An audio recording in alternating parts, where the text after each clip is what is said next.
अस्सलाम वालेकुम। आप देख रहे हैं ट्रेडिंग ग्राउंड, मेरा नाम मलिक अहमद है। अच्छा जी, आज आपको इनगल्फिंग मार्किंग भी मैं बताऊँगा और इसके अलावा ये बताऊँगा कि इनगल्फिंग का कौन-सी इनगल्फिंग आपने मार्क करके रखनी है जिसकी एक्यूरेसी ज़्यादा हो।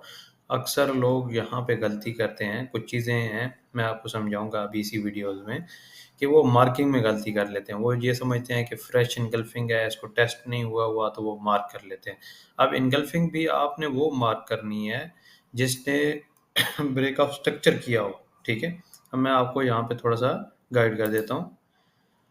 ये देखिए, ये इनगल्फिंग बनी है, ठीक है? अब इस इनगल्फिंग का इसकी जो एक्यूरेसी है ना, तब होगी जब ये बीओएस हो जाएगा, ठीक है? ये जो स्ट्रक्चर है, ये अगर ब्रेक हो जाता है, ठीक है? तो तब आपने ये ज़ोन मार्क करके रख लेना है कि जब नेक्स्ट फिर जिस टाइम भी मार्केट आएगी, वो इसको रिस्पेक्ट देगी। इस ज़ोन को उसने रिस्पेक्ट देना ही देना है क्योंकि इसने ये बीओएस किया होगा, ठीक है? ब्रेक ऑफ स्ट्रक्चर किया होगा, मोमेंटम शिफ्ट किया होगा ऊपर की तरफ, ठीक है? तो अब कुछ ऐसे होते हैं कई कई दफ़ा क्या मैं देख रहा होता हूँ कि इधर तक जाती है, वो डबल टॉप बना के फिर वापस आ जाती है। अक्सर हमारे जैसे बिगिनर भाई हैं, ठीक है? वो इस एंगल्फिंग को मार करके बैठे होते हैं, लेकिन वो उसने डबल टॉप बना के नीचे आ जाती है, ब्रेक नहीं किया होता और वो इस एरिया को ब्रेक करके इस ज़ोन से फिर दोबारा ऊपर जा रही होती है, ठीक है?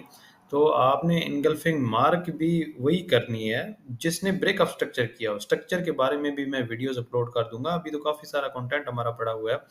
ये जो मैं आप लोगों को बता रहा हूँ, ये प्रीमियम कंटेंट है, ये क्लास में बताते हैं, लेकिन मैं आपको फ्री बता रहा हूँ कि चलो यार कोई बंदा सीख ले, सीख के अपनी ट्रेडिंग को ज़रा सही कर ले, एक्यूरेसी उसकी ज़रा बढ़ जाए, ठीक है?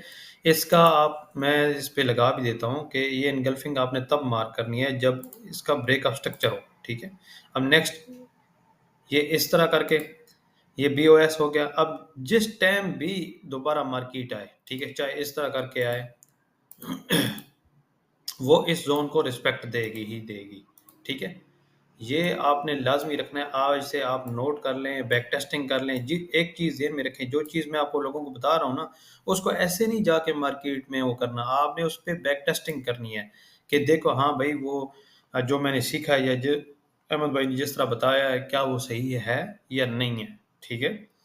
तो आपने ब्रेक ऑफ स्ट्रक्चर लाज़मी देखना है। एनगल्फिंग का जो फ्रेश ज़ोन होगा, अब मैं आपको आगे वीडियोज़ में बताऊँगा भी सही कि फ्रेश ज़ोन कौन-सा होता है, टेस्टेड कौन-सा होता है, ठीक है?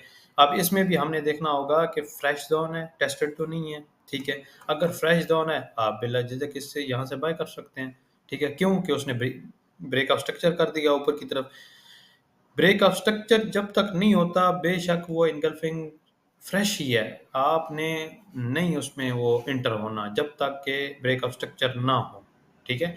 ऊपर की तरफ ब्रेक ऑफ स्ट्रक्चर होगा, आप बैठ जाना, आपने ये ज़ोन मार्क कर लेना है कि भई हाँ, मेरा अब ब्रेक ऑफ स्ट्रक्चर हो गया। चाहे ब्रेक ऑफ स्ट्रक्चर चाहे 2 कैंडल में भी हो, चाहे 3 कैंडल में भी हो, चाहे 4 कैंडल में भी हो, ठीक है? चाहे 10 में हो। बाज़ दफ़ा आपको पता है ना मार्केट इधर रेंज कर के ऊपर जा रही होती है, ठीक है? वो ब्रेक ऑफ स्ट्रक्चर कर देती है, फिर जब वापस आती है वहीं से हो जाती है, ठीक है? तो ये चीज़ ज़हन में रखनी है कि एनगल्फिंग मार्क ही आपने तब करनी है जब बीओएस ही हो, ठीक है? इसी तरह का और भी हम कंटेंट डेली की बेस के ऊपर अपलोड कर रहे हैं। अपने जितने भी सोशल मीडिया प्लेटफ़ॉर्म हैं, मेरी टीम इस पे काम कर रही है, ठीक है? इंशाल्लाह आने आने वाले दिनों में हमने वेबिनार्स भी करने हैं अपनी कम्युनिटीज़ में। हमने बड़ा कुछ सोच के रखा हुआ है अपनी कम्युनिटीज़ के लिए, ठीक है? कि उनको हर तकरीबन एक ट्रेड सेटअप मतलब कि आपने जो चीज़ हम सिखाएँगे, उसकी बैक टेस्टिंग करके उसके ऊपर आप ट्रेड्स कैसे ले सकते हैं, वो सेटअप भी हम आपको सिखाएँगे। हमारा इरादा तो है कि हम वीकली या मंथली वेबिनार करें और जितने भी हमारी कम्युनिटी के मेंबर्स हैं, उनको हम एक-एक सेटअप फ्री में सिखाएँगे। उसकी फिर उसी टाइम लाइव में बैक टेस्टिंग भी करवाई जाएगी कि ये एक सेटअप मैंने आपको बता दिया, अब उसकी बैक टेस्टिंग करवाते हैं जी। ठीक है? बैक टेस्ट करवा के उनको समझाया जाएगा, उनको रूल्स बताए जाएँगे कि ये रूल्स के मतलब ये इसके रूल्स हैं, इस रूल्स के ऊपर आपने काम करना है, इन रूल्स के ऊपर आपने काम करना है। ठीक है? Thank you very much.